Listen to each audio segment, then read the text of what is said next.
the systemic profiling. Minorities are left to gather the crumbs. We've had clients who've had really rough experiences where landlords don't want to rent to them. Some landlords do not want to lease to single women. Profiling by the way they have access to finance.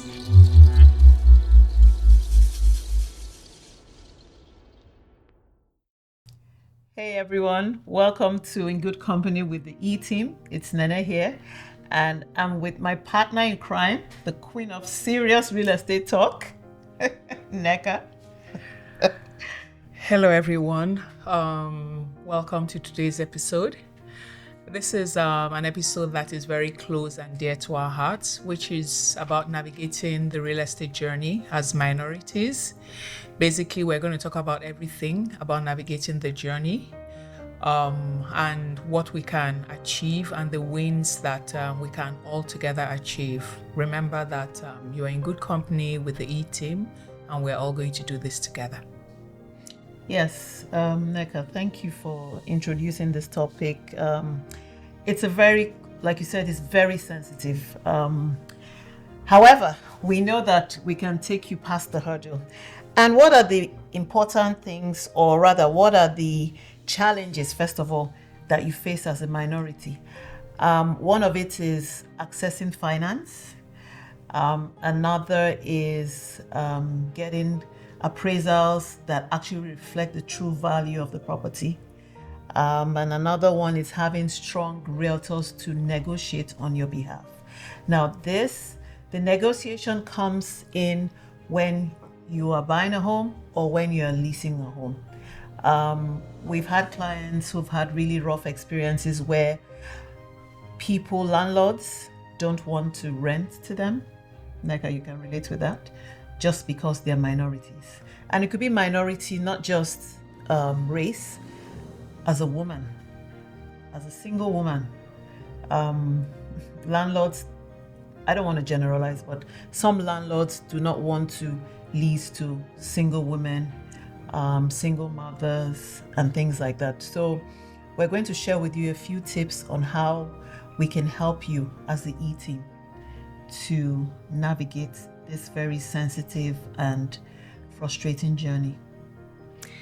Thank you, Nene. Like I said, it's a topic that is very close to our hearts because you kind of feel that minorities are left to gather the crumbs in real estate. And then when we talk about minorities, it's generally, the systemic profiling of individuals. It could be by gender, it could be by race, it could be by religion.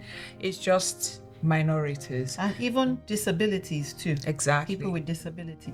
I've even had people profile people by the family size. Yes. They tell you, oh, we don't want, people with a certain number of a family size of a certain number because we believe that this is what's going to happen to our houses.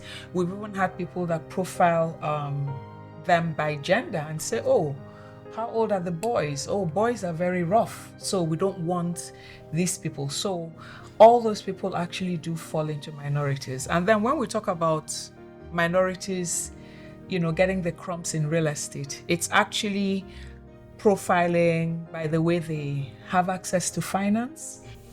Having access to finance actually reflects on your ability to get into certain neighborhoods, also reflects on the ability of, for those who are immigrants, being able to kind of, live your Canadian dream. And that is almost like, for me, I'll call it a rude shock for when people have come with hopes. I don't know what experiences, Nene, you have encountered, with your journey of your clients, in terms of frustrations and what they've gone through in their real estate journey, be it as renters, be it as buyers, be it as investors. If you could just run through just anything. Like you've mentioned, there are a few things that are important here. There's the access to finance, there's appraisal, there's negotiation. But one thing I would also want us to share with you as the E team is that you need to have a strong financial foundation. when you come into, as an immigrant, when you come into Canada. And what does that mean? That means you have to know the importance of what financial literacy means. You have to know the importance of saving. You have to know the importance of building your credit. You have to know the importance of speaking up for yourself.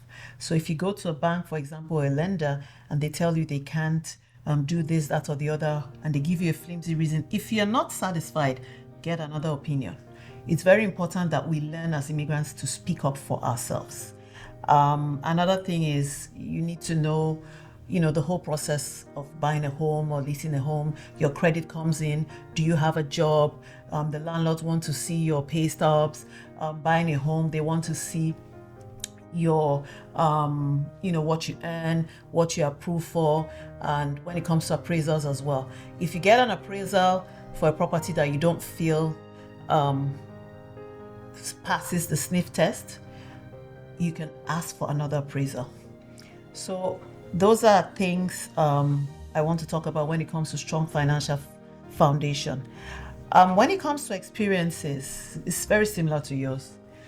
Clients are refused property because of the color of their skin, because of their gender, because of accessibility issues.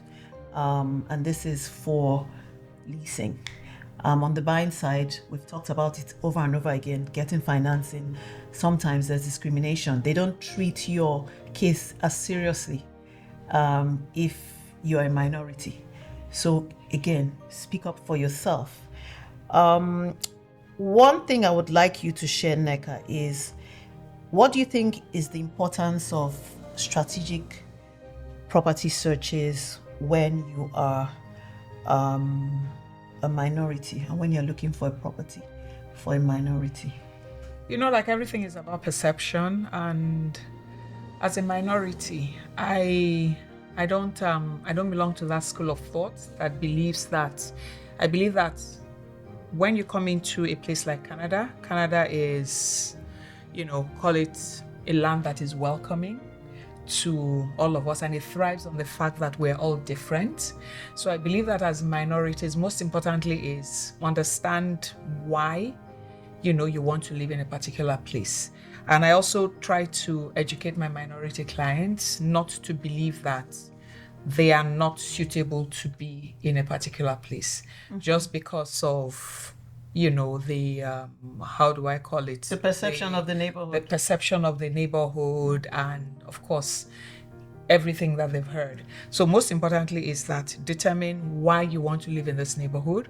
Once you're able to determine why you really want to be in this neighborhood, maybe because the school system is good, maybe because you've researched and the demographics aligns with, your family values and everything. Some people, they like to walk and they like the fact that there are trails. Some people like the fact that they have activities or daycares, depending on the age of your children. So once you're able to align all those things as a realtor, and what we do is that we put it in and make sure that we profile your wants or your needs to the property searches that we're going to find for you. And then we also have to look at the fact that with that being said, you still have those issues that might still come up. Like the barriers. One big thing, I think it's like the elephant in the room, is racism. Which is what nobody really wants to talk about. Because I will give you an instance. Sorry to interject. That it's, apples for apples are not compared.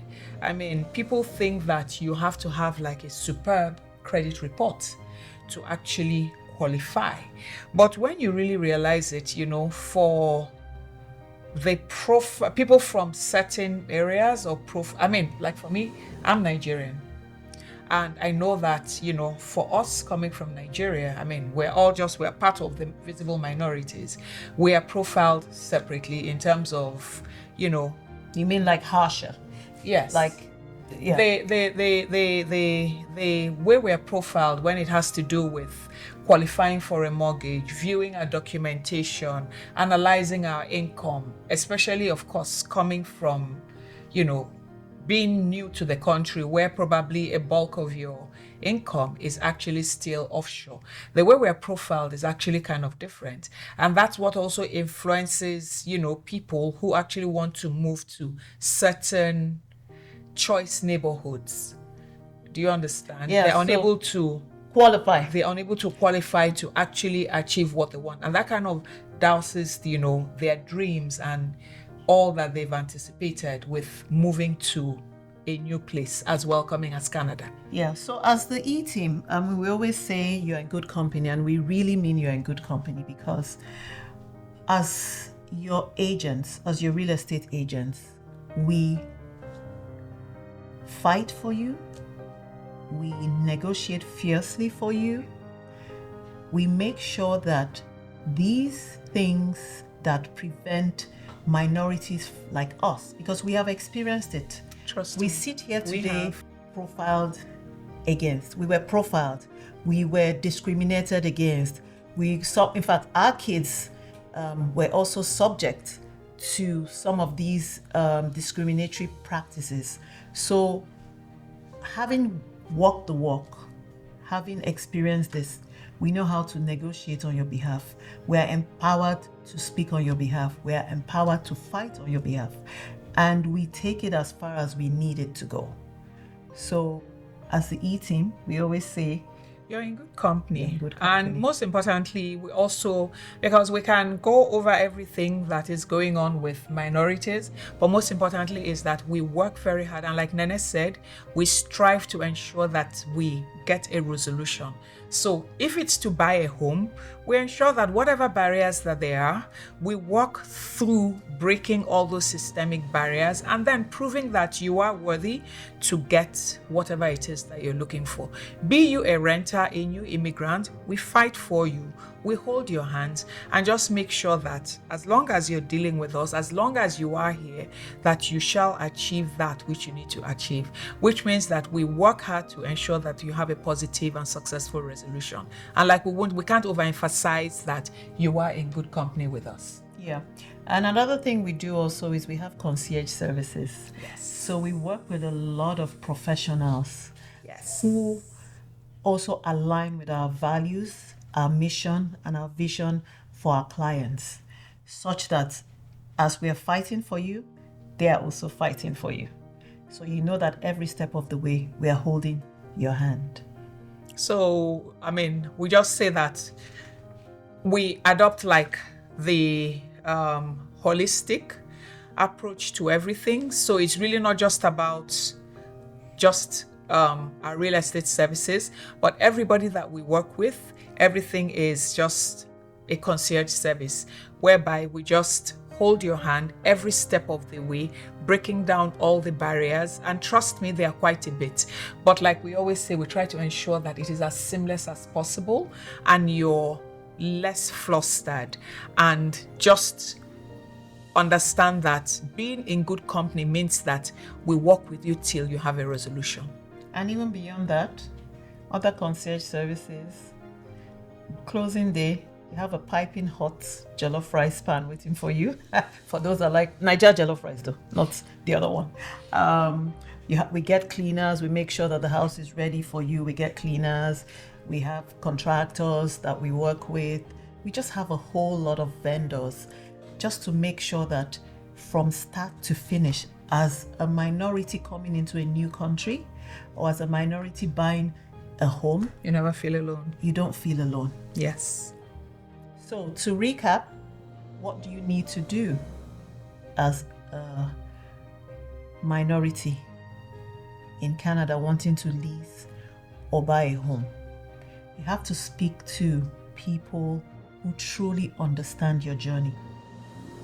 You have to speak to people who you align with on your values, and you also have to be empowered.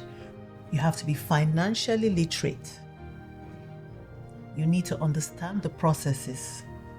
You need to read. We have a lot of information on our websites, on our blogs, on our social media accounts, on the things that you can do to empower yourself as a minority in a beautiful country that we live in called Canada. And lest we forget something, you cannot build unrealistic expectations. You can't have expectations that are not realistic. So you actually have to also understand the system so that your expectations are as realistic as it can be. Because, I mean, yes, you're in good company, but we can work with you as long as you have realistic goals and realistic expectations. So this was one of the most reflective episodes of In Good Company with the E-Team. So if you enjoyed what you watched, like, subscribe, and share. Until next time, see you at the next episode. And as usual, You're in good company with the E-Team.